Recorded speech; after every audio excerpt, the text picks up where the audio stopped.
नमस्कार मित्रांनो, तुमचे स्पर्धा कट्टा या यूट्यूब चॅनलवर स्वागत आहे. तर शिक्षक भरती संदर्भात एक अपडेट घेऊन आलेलो आहे की न्यूज घेऊन आलेलो आहे. ही जी न्यूज आहे ती पुढारी न्यूजपेपरमधील न्यूज आहे.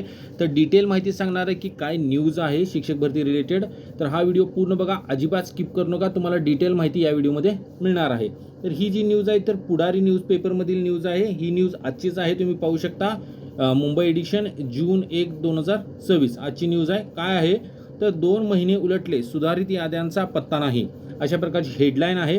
शिक्षक भरतीतील उमेदवारांचा संताप, सर्वोच्च न्यायालयाच्या आदेशानंतरही दुर्लक्ष, अशा प्रकारची हेडलाईन आणि सब हेडलाईन देण्यात आलेली आहे. तर आपण बघू आता या न्यूजमध्ये कोणकोणते कंटेंट आहेत. तर शिक्षक भरती 2022 प्रकरणात सर्वोच्च न्यायालयाने दिलेल्या स्पष्ट आदेशानंतरही सुधारित याद्या जाहीर करण्यात शासनाकडून होत असलेल्या दिरंगाईमुळे हजारो मागासवर्गीय उमेदवारांमध्ये तीव्र संतापाची लाट उसळली आहे. गुणवत्तेनुसार खुल्या प्रवर्गातील जागांवर पात्र उमेदवारांना संधी देण्याचे निर्देश सर्वोच्च न्यायालयाने दिले असतानाही निर्णयाची अंमलबजावणी अद्याप झालेली नसल्याने उमेदवारांनी शासनाच्या भूमिकेवर गंभीर प्रश्नचिन्ह उपस्थित केले आहे. न्यायालयाचा निकाल लागून जवळपास 2 महिने उलटले आहेत, मात्र सुधारित याद्या प्रसिद्ध करण्याबाबत कोणतीही ठोस हालचाल दिसून येत नसल्याचा आरोप उमेदवारांकडून करण्यात येत आहे. त्यामुळे सर्वोच्च न्यायालयाच्या आदेशालाच बगल दिली जात आहे का, असा प्रश्न आता उघडपणे विचारला जात आहे. शिक्षक भरती 2022 मध्ये असलेल्या उमेदवारांच्या मते हा निर्णय केवळ शिक्षक भरतीपुरता मर्यादित नसून गुणवत्तेला न्याय देणारा आणि संविधानाने दिलेल्या समान संधीच्या अधिकारांचे संरक्षण करणारा महत्त्वपूर्ण निर्णय आहे.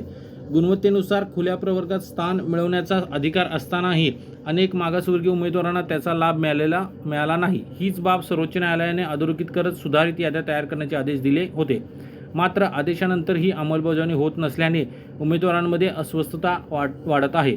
विशेष म्हणजे शासनाने कायदेशीर व पारदर्शक प्रक्रिया राबवून तातडीने निर्णय घेणे अपेक्षित असताना होणारा विलंब संशय निर्माण करणारा असल्याचे उमेदवारांचे म्हणणे आहे. म्हणजे शिक्षक भरती जी होती 2022 त्या प्रकरणात सर्वोच्च न्यायालयाने जो आदेश दिलेला होता सुधारित याद्या जाहीर करण्याबाबतचा, तो अजून आदेश म्हणजे सुधारित याद्या अजून आलेल्या नाहीत. त्याबद्दल ही पूर्ण न्यूज आहे. ही जी बातमी आहे त्या रिलेटेड आहे. अंमलबजावणी नेमकी कधी होणार या रिलेटेड हे आता बघू आपण. गुणवत्तेनुसार सुधारित याद्या तयार करण्यात विलंब का होत आहे? पात्र मागासवर्गीय उमेदवारांना त्यांचा घटनात्मक हक्क नाकारला जात आहे का? तसेच भविष्यातील सरकारी भरती प्रक्रियांवर दूरगामी परिणाम करणाऱ्या या निर्णयाबाबत पारदर्शकता का ठेवली जात नाही, असे सवाल उमेदवारांनी उपस्थित केले आहेत. हा लढा केवळ शिक्षक भरती 2022 मधील उमेदवारांचा नाही. आज या प्रकरणात न्याय मिळाला नाही तर उद्याच्या सर्व शासकीय भरती प्रक्रियांमध्ये गुणवत्तेच्या आधारे खुल्या प्रवर्गातील जागांवर दावा करण्याचा मागासवर्गीय उमेदवारांचा अधिकार धोक्यात येऊ शकतो. त्यामुळे हा प्रश्न लाखो वर्तमान आणि भावी उमेदवारांच्या घटनात्मक हक्काशी निगडीत असल्याचे ते सांगत आहेत. म्हणजे ही पूर्ण जी बातमी आहे ती शिक्षक भरती संदर्भात आहे. म्हणजे शिक्षक भरती 2022 प्रकरणात सर्वोच्च न्यायालयाने जो निर्णय दिलेला होता, म्हणजे दिलेले स्पष्ट आदेश जे दिलेले होते सर्वोच्च न्यायालयाने की सुधारित याद्या जाहीर करावेत म्हणून, त्यावर रिलेटेड हा म्हणजे जो याद्या जाहीर करायला सांगण्यात आलेलं होतं, परंतु सुधारित याद्या अजून आलेल्या नाही आहेत आणि त्यावर रिलेटेड ही पूर्ण बातमी आहे. तर मी डिटेल तुम्हाला न्यूज सांगितलेली आहे जी पुढारी न्यूजपेपरमध्ये आली होती शिक्षक भरती रिलेटेड. तर thank you for watching my video. Please like, comment and subscribe my channel.